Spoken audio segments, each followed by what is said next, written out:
Hello, dear friends. We are glad to welcome you on ALLATRA TV Africa.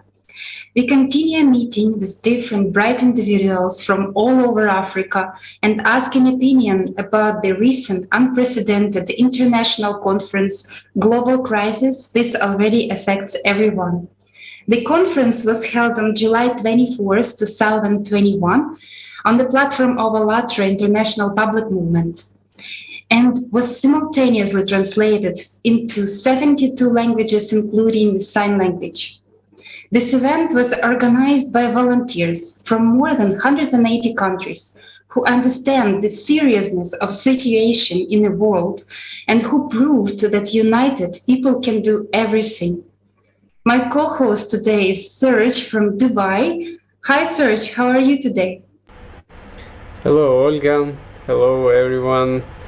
Indeed, we continue our international conversations. Olga has joined us from Ukraine. I am currently in Dubai. And our special guest today is from Uganda. So please welcome today with us Samuel Tenywa. He's a climate and environmental activist whose goal is to spread awareness among people about today's climate change in order to come together to a better, happy future for all. Greetings, Samuel. How are you today? I'm okay, everyone, and I'm happy to be here and discuss about environmental and climate issues. Thank you.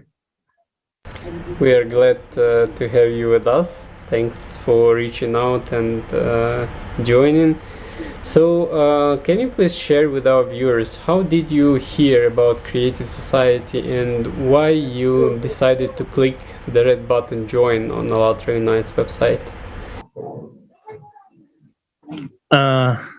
I was on internet and I was trying to look at how climate is affecting the society, and that's how I came up with a link, or like it was like a link showing Creative Society. So I was wondering what is Creative Society all about. So I started reading about it, looking at the different videos that were done on conferences.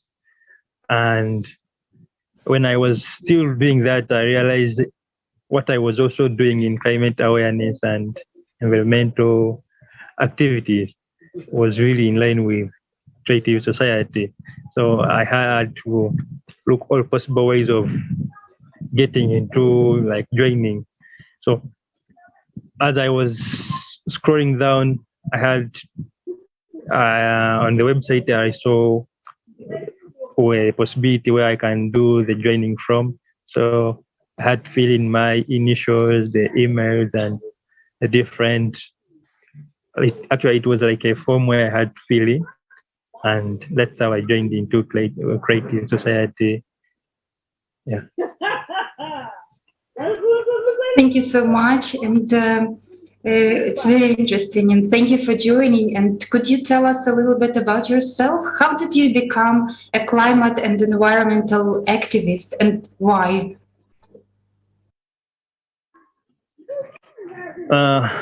I became a climate and environmental activist after experiencing climate change, which happened in that it was, by then I was someone who is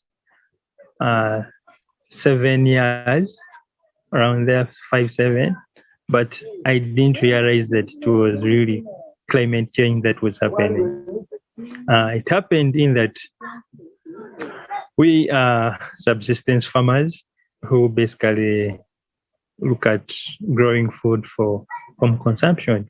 And if it is in excess, we could sell and have a few coins to use at home. So when it happened that it rained very heavily for a long period. I think it was like around 2 days, 3 days, and it washed. Actually, it flooded and washed away most of our farm, like most of the farm, and all the crops that we were growing were all washed away. Plus, our home where we were staying, it was a grass thatched house, so it was also washed down because it was a substandard house. When this happened, we had to move away and look for other area where which was a bit stable or which was not really affected by this. And we had to look for a 2-bedroom house where we had to do renting and also start a new life. But it was challenging when we were there. It happened that drought came in. We could no longer go back to do farming. So our father, who was taking care of us, ran away because was no longer able to sustain us and afford everything that we were having. It happened in that we were only left with our parent, the mother, who had to stand in for the post of being a mother, but at the same time to be the father of the home. Remember, we were renting by then, so it was a bit challenging, and we had to go to school. So she had to struggle here and there, look for all possible ways of keeping us in school, because here in Africa, studying something that we are just coming up with, like trying to adopt to. And if you don't go to school, then that means you not be exposed to the different parts of the world and understand what's happening. This happened, and we had to push. My mother had to go on and look for possible ways of sending me and my brothers, sisters to school. I managed to go up to senior 6. After I had to first go up to senior 4, and from there I joined senior 6, 5, and 6. My plans were to go to university as a young person, but I didn't know what my mother was going through by then. So when she told me that, you know what, you cannot go to university anymore because your young brothers, young sisters are also here looking for possible ways of having education, and I cannot afford to pay millions at university, but at the same time also take care for these young children or your young brothers and sisters. So I really understood her, and I was like, you know what, Mom, I've been really understanding what you have been going through because Dad ran away and you took all the responsibility. I had a few friends that I was connected to in capital city, that's of Kampala. So when I talked to them, they were like, you know what, come and start something. Come and look for what you can do in Kampala. So it was a new experience when I joined the capital city, the expenses, a life there. It was a different thing. So if the background was like that for a person who was not groomed very well, you find that you end up getting into drugs, you end up abusing different drugs, and you end up having different effects. When I went to the person who had connected me, he told me there is a job that we can give you, but you'll be washing someone's car. At the same time, you clean up the compound. And I was like, it's okay as long as I'm earning something, because I have a goal, and I have my young brothers and sisters that I need to help at home. So when I started cleaning up the homes, cleaning up this person's vehicle, because he used to come back in the evening, I wash it, then tomorrow uses it as he's going to the office for work. So he could pay me. It was approximate around $10. But that one could take like maybe a week for you to be paid that money. So I could do the saving little by little and also send back to the village where my mom was in a 2-bedroom house with my young brothers. So I had to send a few and also remain with a few so that she can be able to pay landlord, be able to add on, and my young brothers and sisters go to school and also have food at home. This happened, and I had to first and talk to my mother that can't we get back to where our dad was we do more farming. So when we tried that and went there, it was really challenging. One of the question was, your dad left you, and here in Africa or in Uganda, land is owned by the father. So if your dad left you and is no longer around, this land belongs now to the grandfather who was in charge, or to the brothers of our brother to have the land. You no longer have entitled, like you cannot enter to this land anymore. So we had to come back to our 2-bedroom house, and I went back to Kampala and started hustling one by one, supporting my parents. Also, my mother was also trying to do a living here, so that she can really. Sorry, and thank you for sharing your life story. And from there, how did you become the climate and environmental activist? And why did you decide to do that? I decided to do this because I realized the effect of climate change that happened didn't affect me alone. It affected almost the whole village. So I realized that some of my society members that I was living with by then, either they were affected and they have not even recovered, or they have not even started doing anything that can show to the world that they really were affected. So when I discussed it with the person whom I was working for, said, can't you do it on social media, because you don't have a voice right now. You are not all that grown up that you go into politics and like exercise your ability. So the best thing you can do is to join social media and bring it out on social media. So that's how I started learning about environmental aspects and what is climate change all about. And when I started that, I realized there was so many gaps that were happening, and most of them were not being put on records. Most of them were being either put on records, but they're not being given out to the society to understand what's happening, because of a few people here and there who have personal interests of benefiting. There was a saga that happened about Bugoma Forest.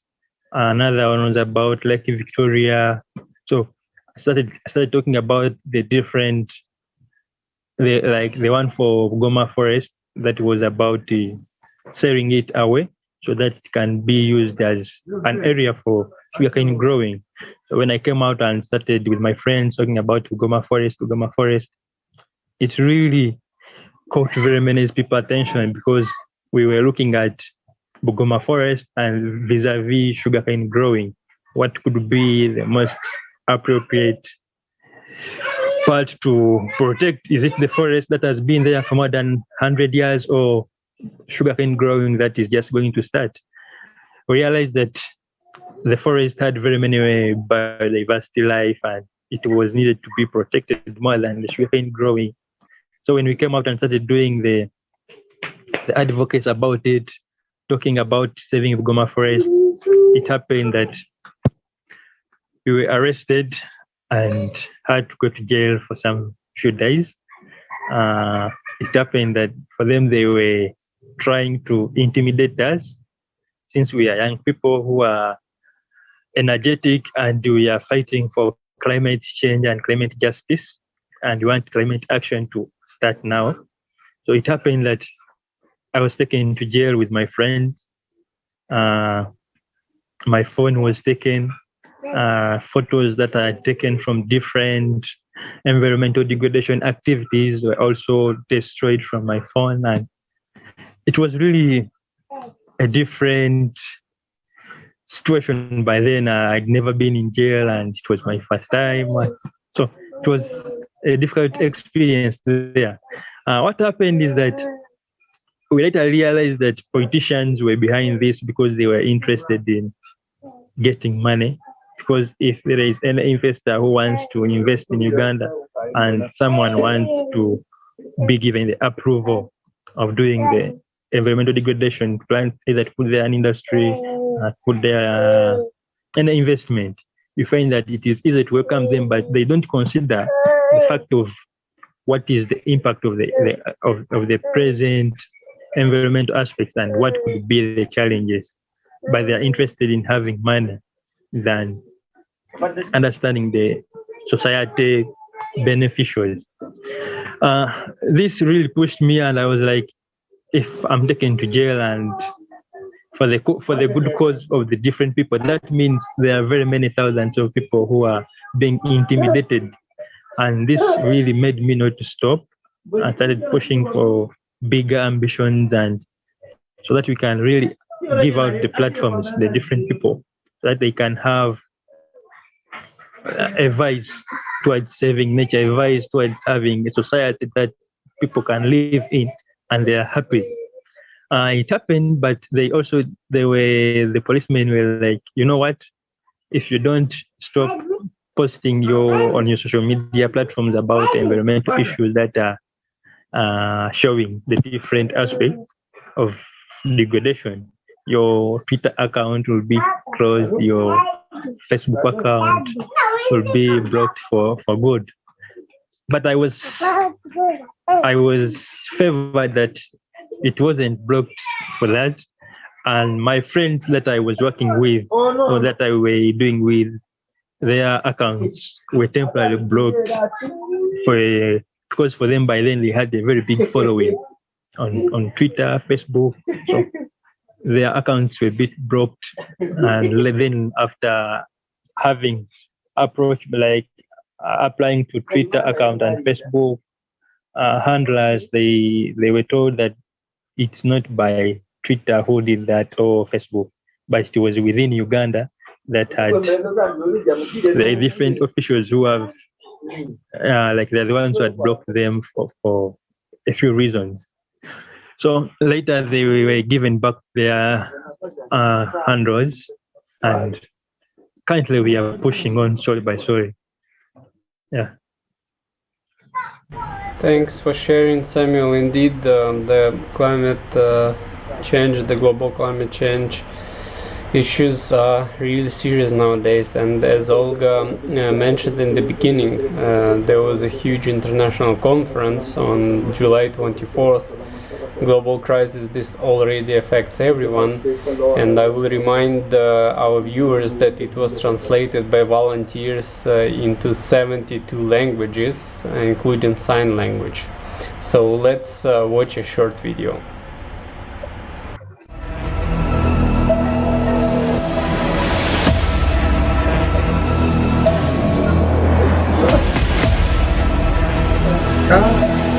Modern civilization has entered the stage of instability and global crisis. The future has already arrived. In the field of artificial intelligence, I really understand that today we see tremendous opportunities and possibilities. We will have human-level intelligence in terms of problem solving, and that we could have that pretty soon. And in the consumer society we live in today, it will leave us jobless. Hello, you are fired. Every owner of some corporation will create a number of machines, fill it with artificial intelligence, so a human being will simply become out of demand in this chain. Millions of people around the world have already become climate refugees. The events are developing at a shocking speed. The force of cataclysms is growing in progression. Their frequency is increasing every day. What you can see here is in red are the amount of this particular characteristic of the planet, that is left. And we can see that in many cases, we have lost more than 60, 50, 60, 70% of this particular ecosystem or species. We're eating our planet. Maybe it's time we realize our responsibility and solve our problems together. Because sudden large-scale natural disasters occur on the planet on a daily basis. And there are fewer and fewer safe places. Soon, everyone will be hungry, barefoot, naked. Because of consumerism, we are the generation that will see it through. Either we can stand up to it, or it will end with us.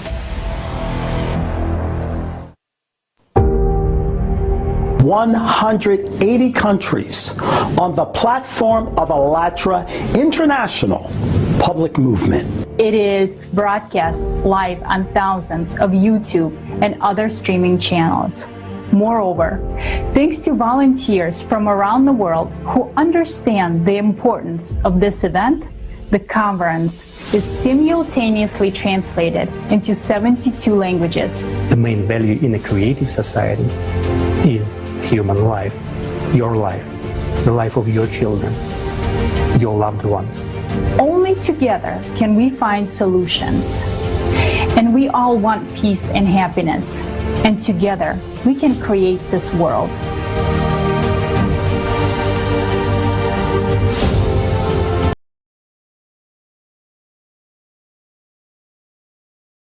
Samuel, what is your opinion about this conference and how important are the topics raised?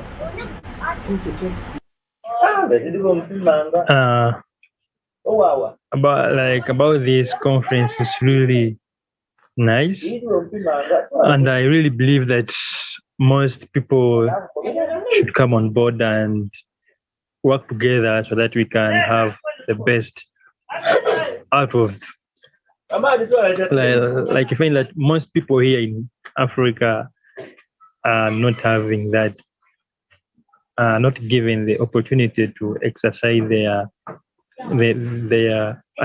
maybe duties because of a few collapse readers, a few persons or people who are interested in personal objectives. But according to Creative Society, it really brings out it clear that it's a global crisis that is affecting everyone.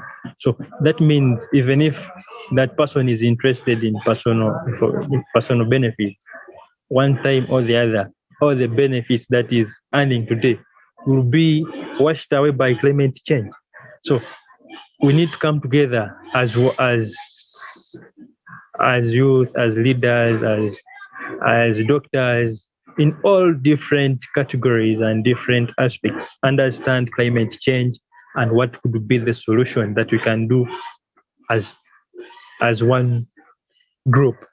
We don't need to say that we leave it for the scientists, we leave it for climate activists, we leave it for the people who are passionate about environment only to champion this. No, we need also to bring someone who is a doctor so that he can understand how is climate change affecting the different health sectors. Because if the environment is not safe, that means even the doctor is not safe, because there will be hectic work in the hospital, looking at the respiratory diseases, looking at cancer, looking at these other water diseases. All this happens because the environment is not safe. Nature is reacting, but we still have a chance of making this right, because if we don't make it right now, then when will it be? So I call upon everyone to come on board so that we can work on this climate crisis together. It's not a one-man show, but it all benefits us together. Thank you so much, and thank you for your message also. And you know how how people who witness some climate disasters say that in front of the disaster everyone's equal, and it doesn't matter how much stuff you gain in your life, you're equal with everyone, and that's why we all need to unite in order to overcome all the difficulties which are still yet to come. And also in the conference, there was a topic raised about artificial intelligence. And could you tell us what is your opinion about artificial intelligence, robots, and modern technologies in general? Is it a good thing, or is it a possible threat in consumerism society?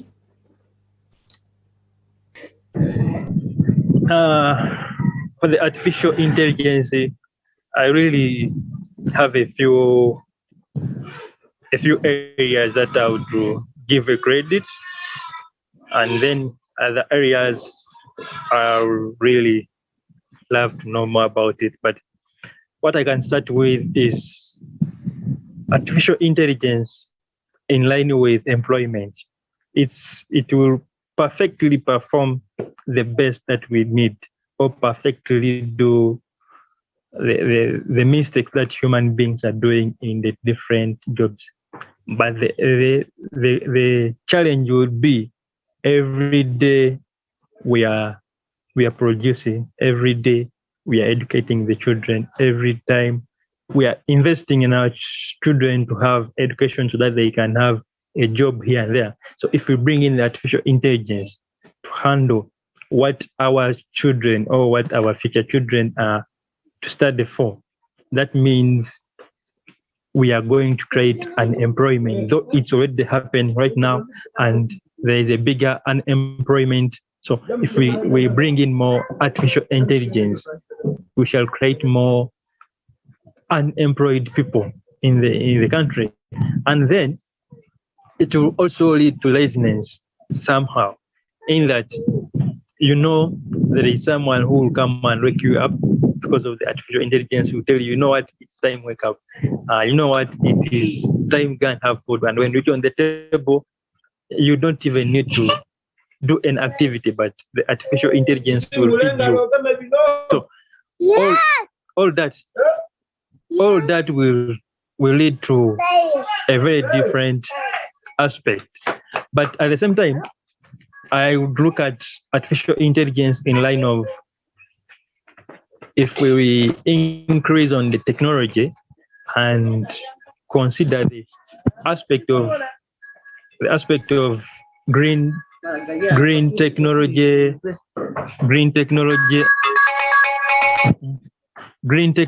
aspect, in that it brings the suppliers or the factories to understand how best they can consider the environmental aspect in line with conservation and green energy production, like an innovation to handle the waste management part of it.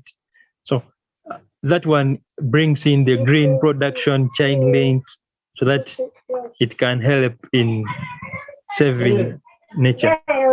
Thank you.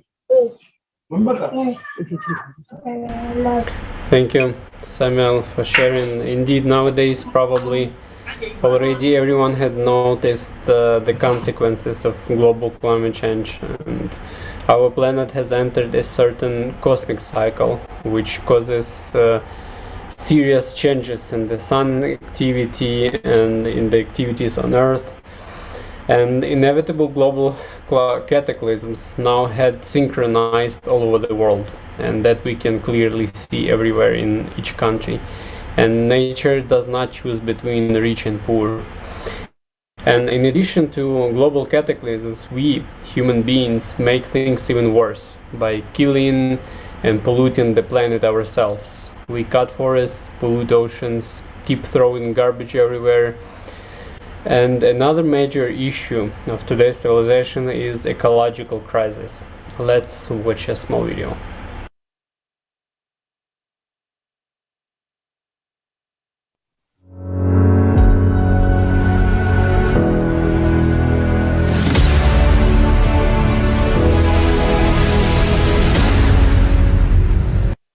2021, 6,885,900 kilograms of plastic thrown into the ocean. 216 billion of kilograms of toxic waste released into the environment. 23 billion 250 million metric tons of carbon dioxide released into the atmosphere. Our beautiful planet. It could have been a real paradise. An ideal place for human, animal, and plant life. But we turned it into a garbage dump. The air, the water, the earth, everything is poisoned. Back in the 5th century BC in Athens, a first known edict was issued, forbidding dumping of garbage in the streets and ordering garbage collectors to dump waste no closer than 1,000 double steps, about 1 mile from the town. Just like 2,500 years ago, dumping in landfills remains one of the main methods of waste disposal. Have you noticed how far our technology has evolved? Every minute, 1 million plastic bottles are sold around the world, which is 20,000 bottles per second, and only about 9% of them are recycled. One plastic bottle takes 450 years to decompose. In Beijing, there is no more room for garbage in landfills. In the past decade, 14 landfills around New York City have been filled up to the limits. We sort waste by product type. We implement some of the hardest ocean cleanup projects. But what happens to this raw material in the end? Today, we don't know how to recycle waste without harming the environment. And the rate of reuse is very low because it is not cost-effective for most industries. And at the same time, we have massive oversupply. The largest manufacturers of automobiles, branded clothing and equipment strive to maintain a high level of demand for their products through constant updates of versions or collections. Producers prefer to store surpluses in warehouses rather than sell them off, as this will lead to price drop and loss of image. In order to force consumers to buy more and more new products, manufacturers began to deliberately produce products with a limited lifetime. Have you noticed that products made 20 or 30 years ago are much more reliable?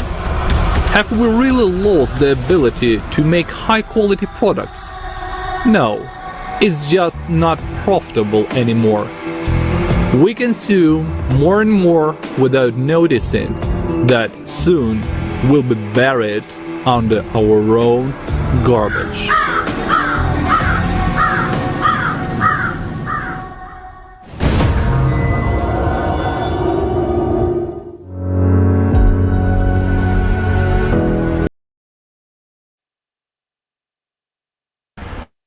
Indeed, despite so many developments and achievements of modern civilization, we still keep dumping the trash like in the old days when they were not even close such technologies as we have today. But it seems that we just don't use them because in consumerism society it's not profitable.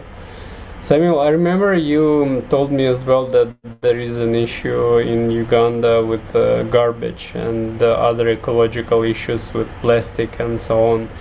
So what is the current situation? Are there any plans to fix that, or are people doing anything themselves to raise awareness?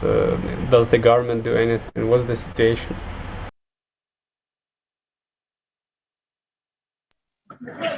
Yeah, there are a few activities being done by a few individuals that have come up and start doing awareness on plastic.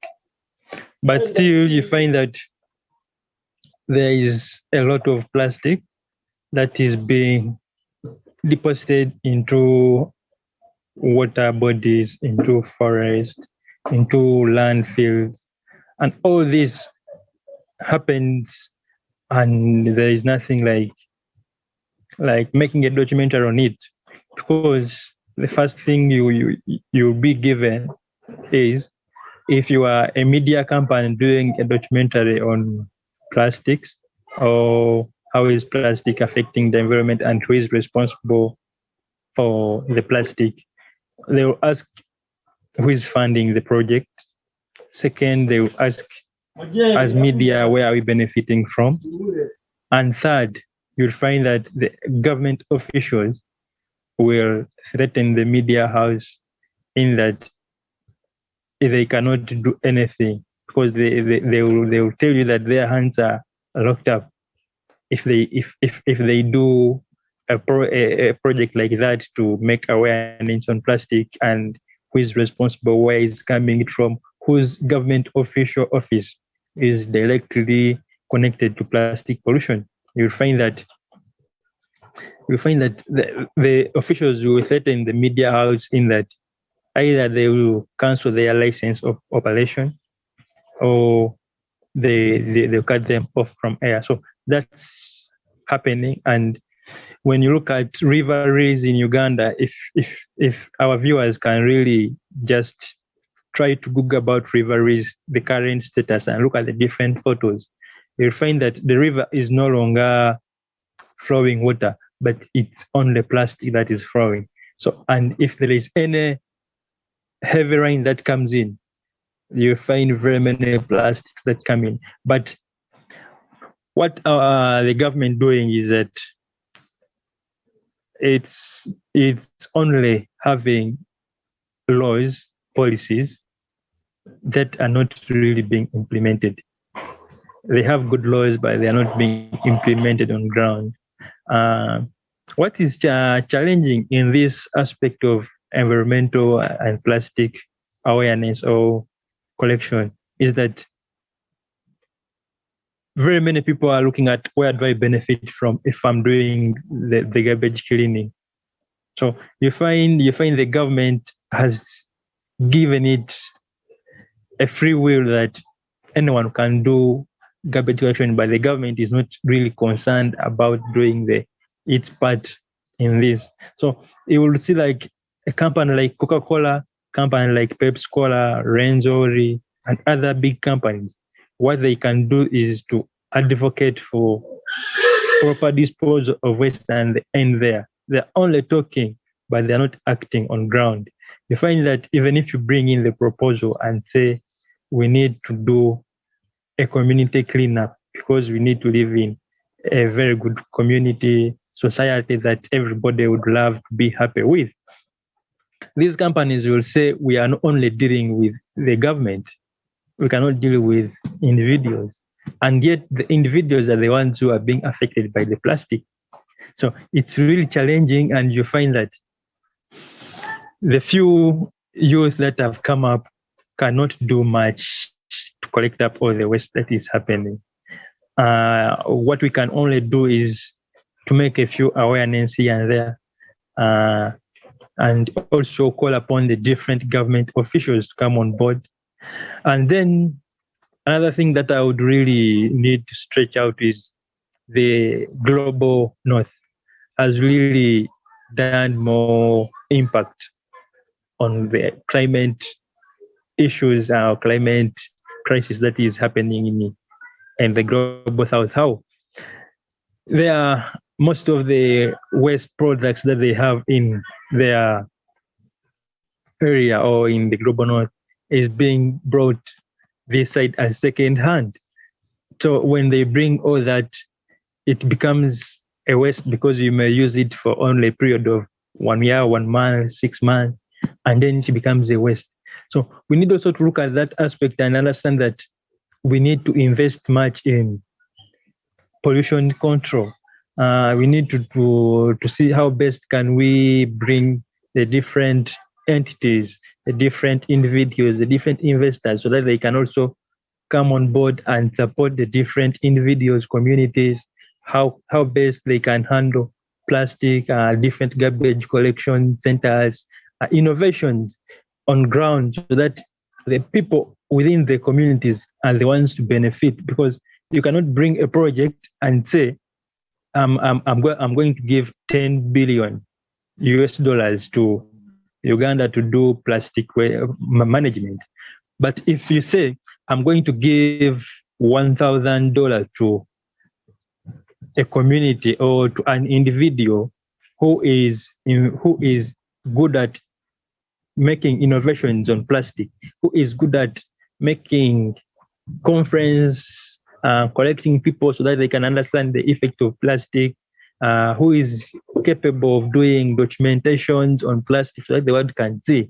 I think that would really impact much, because the funds will go direct to the person who is really seeing the need to do the project.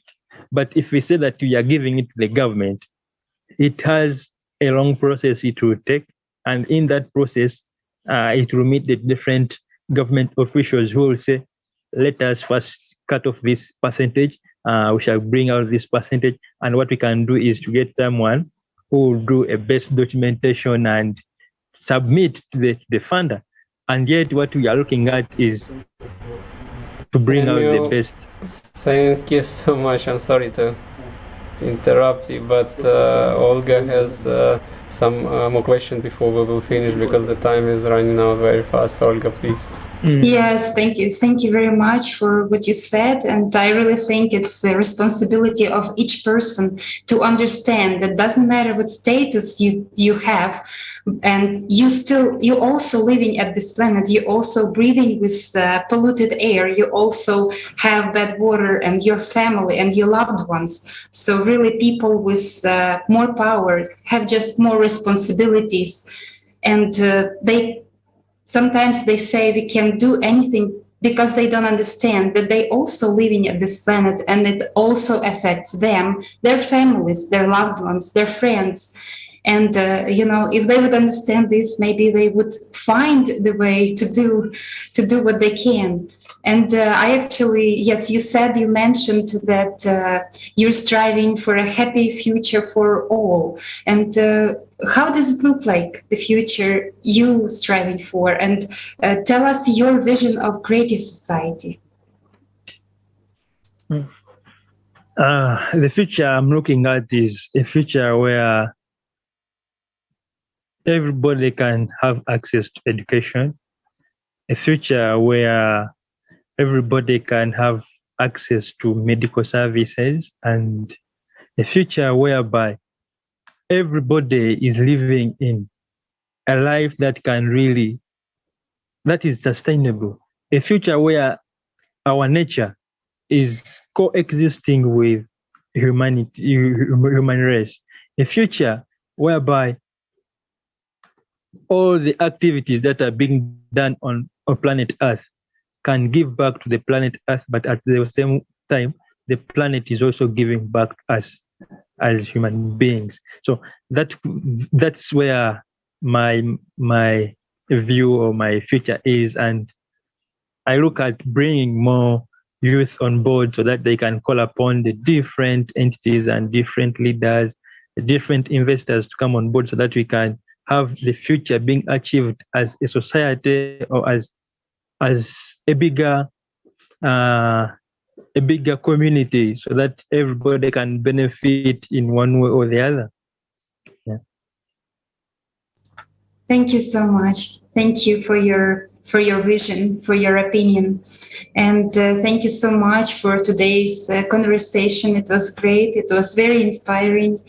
And dear viewers, more information on the recent conference, Global Crisis. This already affects everyone. You can find on ALLATRAunites.com website. You can easily join the Creative Society project. All you need to do is to press the red button, and you can see it right now on the screen, red button, join. Choose few options how actively you would like to participate, and just join Creative Society, be part of the huge team of volunteers. Please join all of us, or we all volunteers, and let's inform everyone what we can do to save the future, to save our future, and change our life for a better life.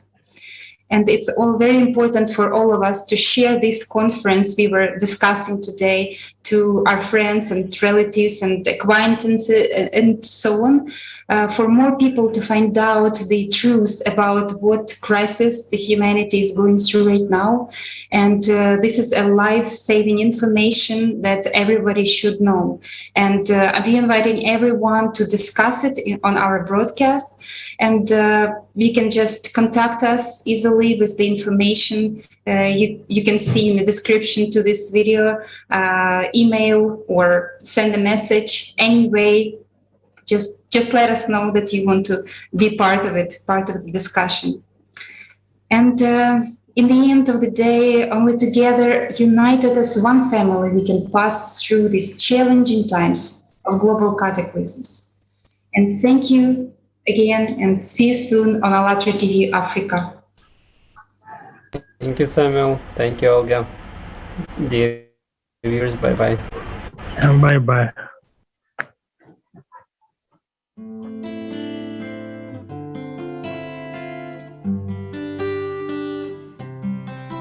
Once the earth used to be the blooming garden, but today we see we nearly killed it, but it's our common planet. Isn't it time to come back to parity?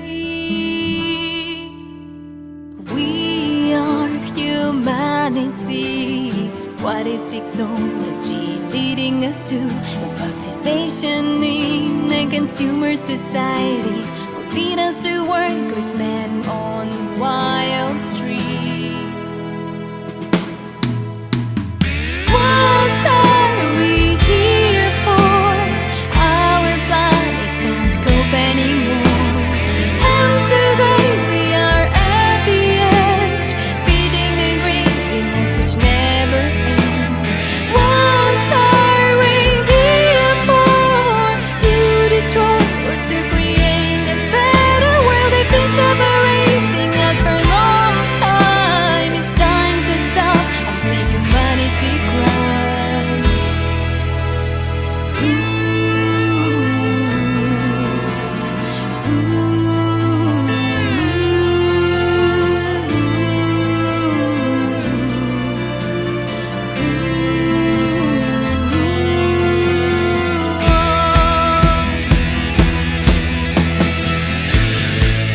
We've come to the edge of the abyss. Because of our actions, the earth is in disease. And this is the result of dividing the planet. We burn it and kill it, but she's keeping it silent. The patience of Mother Earth is coming to the end. We need to stop it, we have to understand. Nature can't cope with this anger and greediness. That's all because of disunity and weakness. We have been divided by so many religions, enough surrounding us with borders and regions. For centuries we have been enslaved, but only in unity we all can be saved. Today we have to say stop, and from this let's get up. New era can filled with love and connection, freedom for all without disaffection. We are humanity. What is technology leading us to?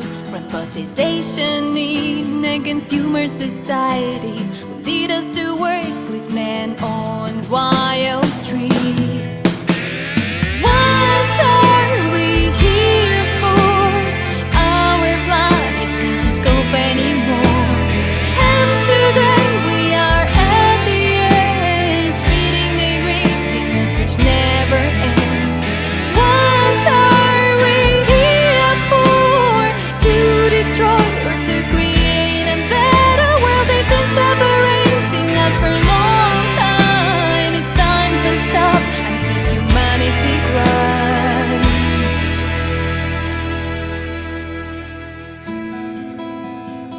The only way for us to stay alive is a creative society. If our God is one, then why are we separated? Why are we all so frustrated? Didn't he tell through the prophets, be brothers? And didn't the last prophet say, Allah is one? Didn't Jesus say, you the Lord are one? You created the sky, the earth, and everything on it.